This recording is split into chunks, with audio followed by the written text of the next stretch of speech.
so much, everyone, for staying with us.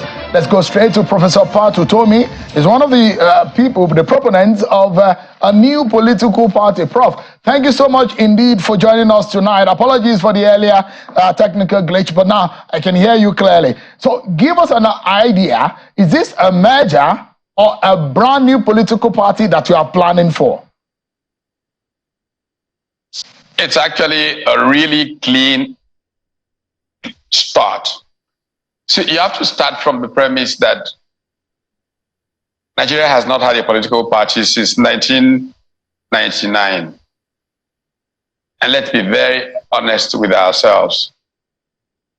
What we have managed is to create platforms that enable machine politics from which to grab power, usually for the purpose of state capture.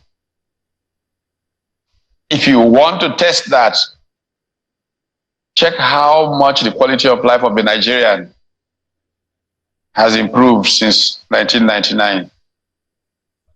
It's frightening. But the truth is the matter that in 1999, the political class managed to build a certain coalition of accommodation to keep the military out and share the spoils of power in Nigeria, and somehow did not manage to create an alignment with the Nigerian people to improve the quality of their lives. This is why you can see Nigeria deteriorating, becoming the poverty capital of the world, becoming the center of widespread violence everywhere. And if you want to take some clear examples, I want anybody who is a political scientist, economist in Nigeria,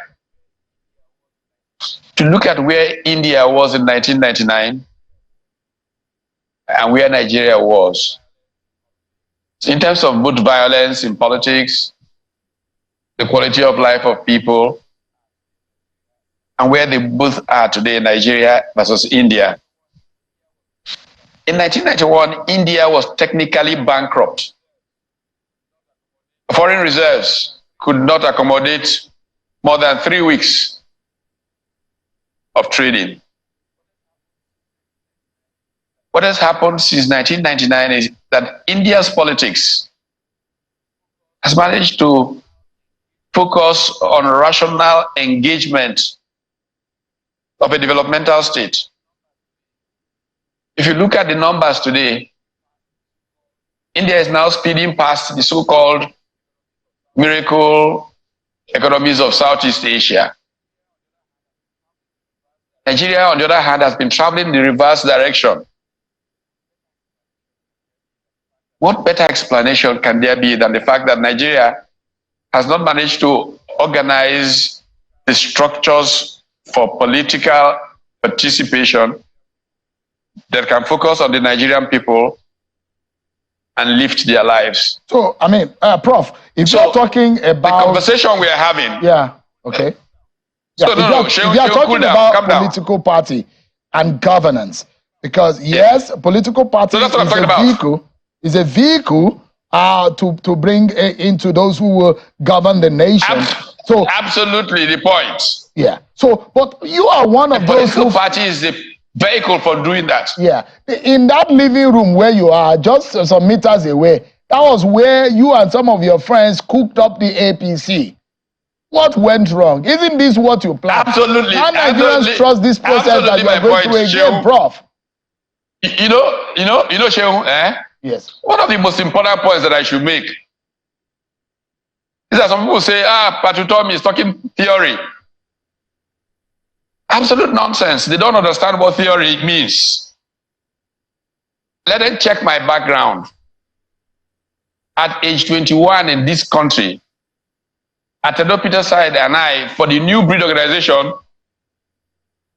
created the first business finance magazine in this country. In my early 20s, I was appointed editor of one of the most influential news magazines in this country. And even when I was abroad, I managed it from outside the country. I have been an executive and a manager in a multinational company.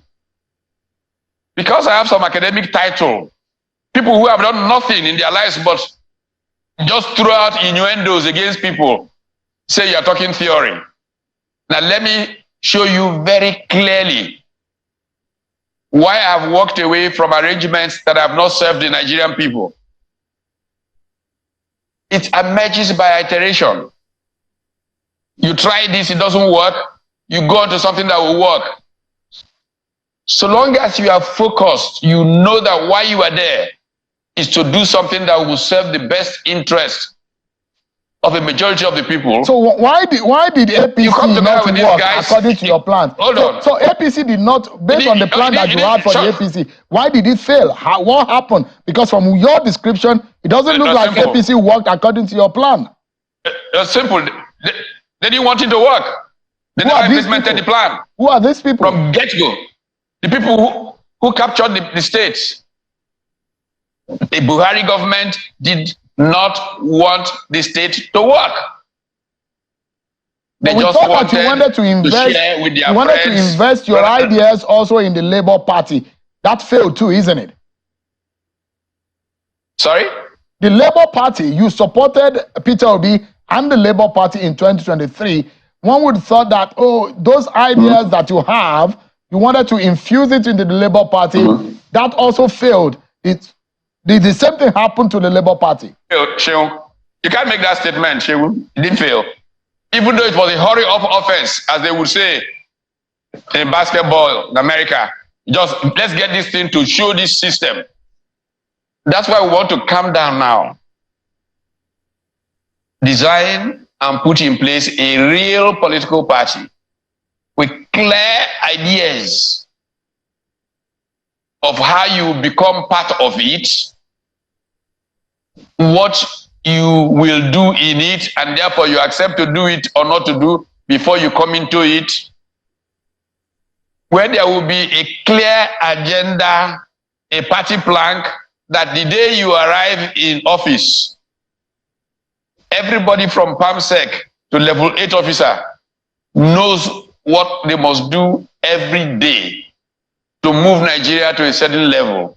You don't do it, you get fired. So this business of just arriving and looking for how much money to transfer to your account, to transfer to that person's account, this, will not be there because you are very busy implementing something that everybody has agreed with, talked about in the public space.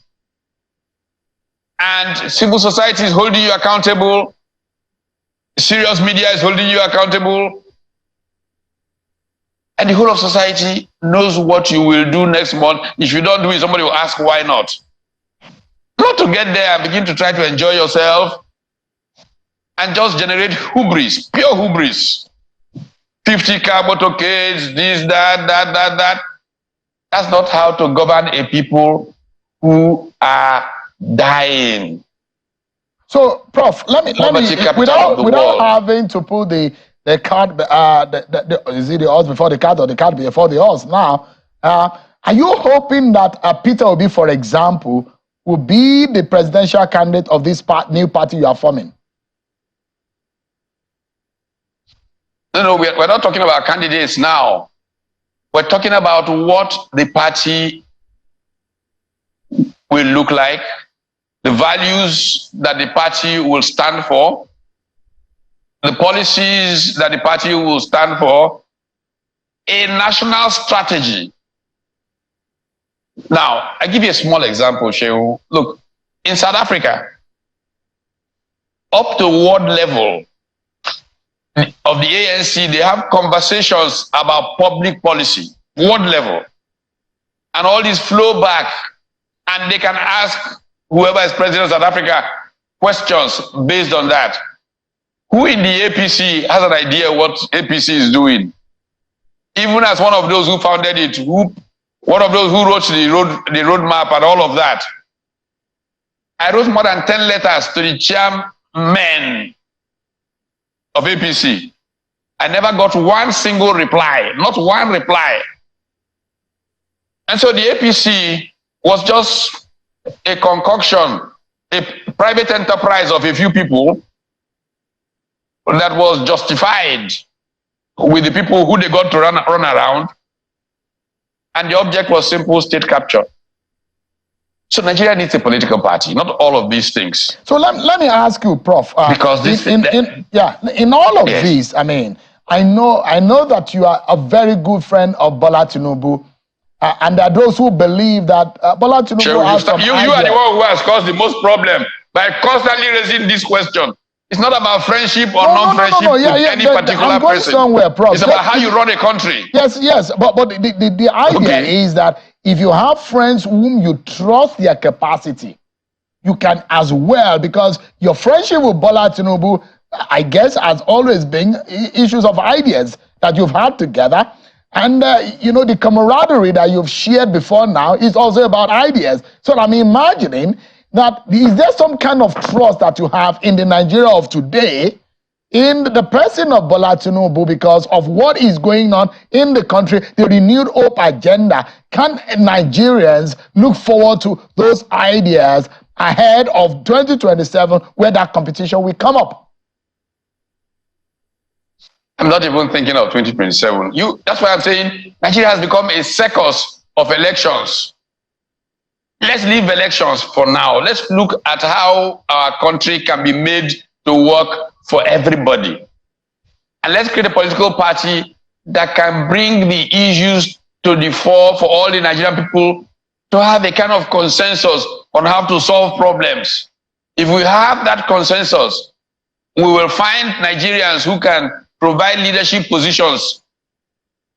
And their provision of those leadership positions will not be about what they get for themselves, because this narcissism is a cancer that is tearing Nigerian politics down.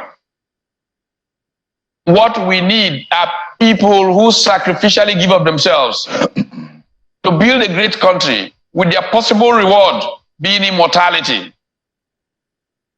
When I talked to several of the presidential candidates in the last run about this track we're traveling, yes, I've had conversations with Alhaji Atiku Abubakar, I've had conversations with Engineer Rabiu Kwankwaso, I've had conversations with Peter Gregory Obi, and the people like Raf Okewosu of ADC, and some of those that would probably constitute some of the base.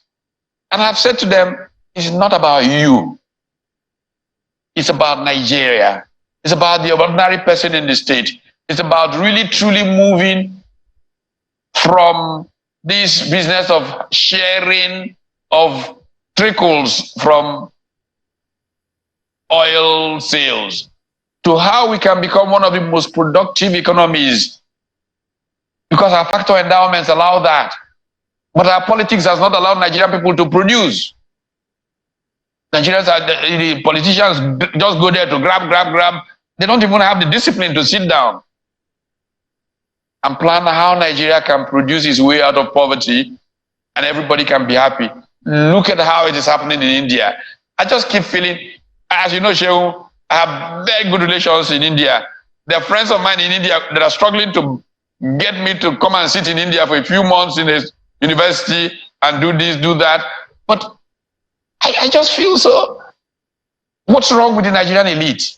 Why are we satisfied with nothing? And then they will try and rationalize it by saying, you're talking theory. What nonsense? What nonsense? How many of them have had the kind of jobs that I have had as an executive, as a manager, as an entrepreneur? I say I'm talking theory. Do you know that there is no practice that makes sense without theory? But this is the laziness that Nigerian politics has introduced to Nigeria. That is con thinking. And they say ideas is theory. That is, you know, it just makes me so furious. That's why we are as poor as we are. That's why there's so much violence everywhere.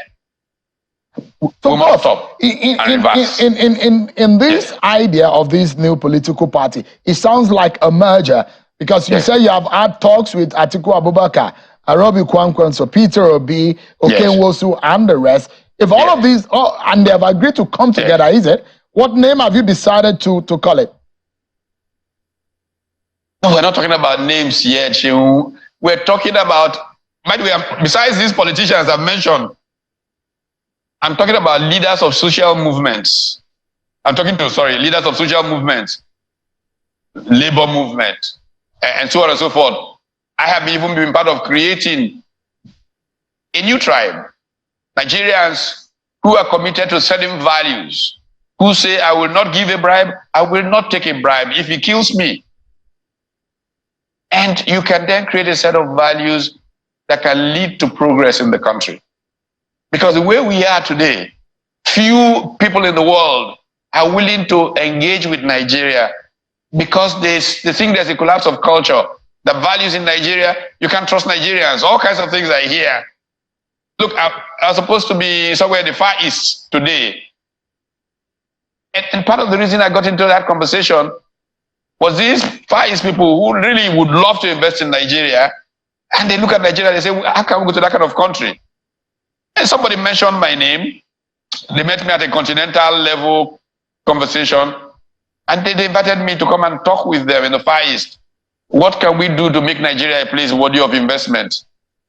I've been there, met with them in November. I'm going back perhaps in the next couple of days. Potential and possibilities of Nigeria are extraordinary. Look, on the 5th of February, as part of the CVR lecture series, we have a special focus on what we call entrepreneurship of apprenticeship entrepreneurship. We want to show how you can take hundreds of thousands of Nigerians into programs, train them as apprentices and entrepreneurs, and put them in industry clusters across the country, producing and partnering with Nigerians in the diaspora and exporting along certain value chains. Let's just show practical examples of the fact that you can grow this country and grow it out of poverty. But they must be able to trust the politicians. If they think that politicians are just scoundrels trying to look for somewhere to collect money, you won't be able to make these things happen. All right, Prof. So we need to deal with the legitimacy crisis. All right, sir. And part of the way you deal with it is having a political party that connects to the people, that is in the grassroots. This is what we're trying to build. Prof, do let us know as much as you grow this idea and it comes up well. We will want a nation that every Nigerian can be proud of.